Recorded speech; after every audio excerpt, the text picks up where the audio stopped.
Assalamualaikum warahmatullahi wabarakatuh. Perkenalkan, nama saya Nur Cahyudin Mulan Sulistyo dari kelas MC801 Program Studi PJJ Manajemen S1.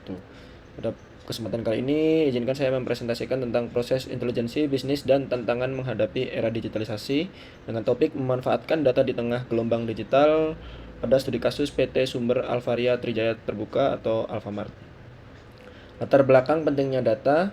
Di era digitalisasi yang serba cepat ini, data telah menjadi aset paling berharga bagi setiap organisasi. Volume data yang terus meningkat dari berbagai sumber seperti media sosial, transaksi online, dan lain-lain menawarkan potensi besar untuk pengambilan keputusan yang lebih baik. Namun, tanpa proses yang tepat untuk mengolah dan menganalisisnya, data ini hanyalah tumpukan informasi yang tidak bermakna. Inilah mengapa intelijensi bisnis atau BI menjadi sangat krusial. Perusahaan retail seperti Alfamart menghadapi tantangan besar dalam mengelola dan memanfaatkan data yang sangat besar dan beragam dari berbagai sumber, baik toko fisik, aplikasi mobile, transaksi digital, dan e-commerce atau Alfacart. Dengan lebih dari 17.000 toko di Indonesia, data yang dihasilkan per hari sangatlah masif. Alfamart mulai menerapkan sistem bisnis intelijen untuk satu, mengumpulkan data dari POS atau Point of Sales, e-commerce, dan sistem inventory. Dua, menyimpan data dalam sistem data warehouse terpusat. Tiga, menganalisis perilaku konsumen berdasarkan histori transaksi, preferensi lokasi, dan musim belanja. Empat, menyajikan laporan interaktif ke manajemen melalui dashboard BI. 5. Mengambil keputusan berbasis data, misalnya dalam menentukan produk promo berdasarkan lokasi dan jam transaksi tertinggi. Identifikasi masalah. Meskipun Alfamart telah memiliki jaringan retail yang luas dan mulai memanfaatkan teknologi, perusahaan masih juga menghadapi tantangan utama dalam mengintegrasikan data dari berbagai kanal penjualan seperti toko fisik, aplikasi mobile, dan e-commerce. Selain itu, kualitas data pelanggan yang belum sepenuhnya bersih dan valid, serta minimnya literasi data di tingkat operasional, menghambat proses pengambilan keputusan yang cepat dan berbasis data. Di tengah percepatan digitalisasi dan persaingan retail online, ketidakpastian sistem informasi dan manajemen data dapat menurunkan efisiensi operasional dan mengurangi daya saing perusahaan.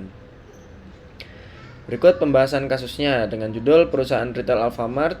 Latar belakang kasusnya adalah perusahaan retail menghadapi tantangan besar dalam mengelola dan memanfaatkan data yang sangat besar dari beragam dan berbagai sumber.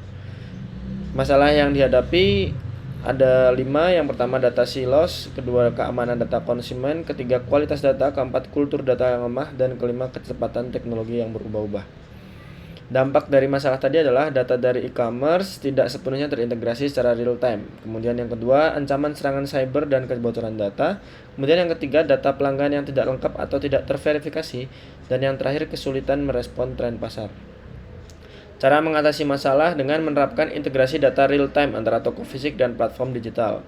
Kemudian meningkatkan keamanan sistem informasi dengan enskripsi dan audit berkala.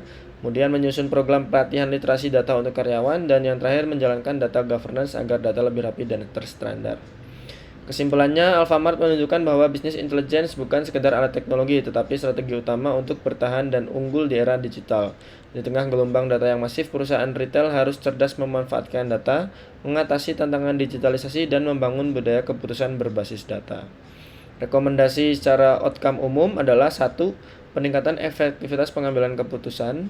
Kedua, keunggulan kompetitif di era digital. Dan ketiga, transformasi menuju perusahaan yang berbasis data. Rekomendasi outcome secara khusus. Yang pertama, integrasi data multiplatform tercapai. Dengan semua kanal penjualan sudah terhubung dalam satu sistem BI, maka outcome-nya di atas 90% data transaksi harian akan masuk ke sistem dalam waktu kurang dari 1 jam. Yang kedua, peningkatan efisiensi stock and supply chain, yaitu pemesanan dan distribusi barang menjadi lebih presisi berdasarkan analisis demand per toko. Outcome-nya penurunan 20% insiden kehabisan stok atau stock out dalam 6 bulan. Outcome khusus yang ketiga, personalisasi promo berbasis data pelanggan. Outcome-nya peningkatan 25% rasio konversi program loyalty dan promo digital. Kemudian yang keempat, peningkatan keamanan data dan kepatuhan data. Sistem BI akan dilengkapi enskripsi dan kontrol akses sesuai dengan regulasi perlindungan data pribadi. Outcome-nya, maka tidak ada insiden kebocoran data dalam 1 tahun pelaksanaan. Dan yang terakhir, peningkatan kapasitas SDM dalam literasi data. Outcome-nya 80% manajer cabang akan mampu membaca dan menggunakan dashboard BI untuk pengambilan keputusan lokal. Sekian presentasi dari saya, kurang lebihnya mohon maaf. Terima kasih. Wassalamualaikum warahmatullahi wabarakatuh.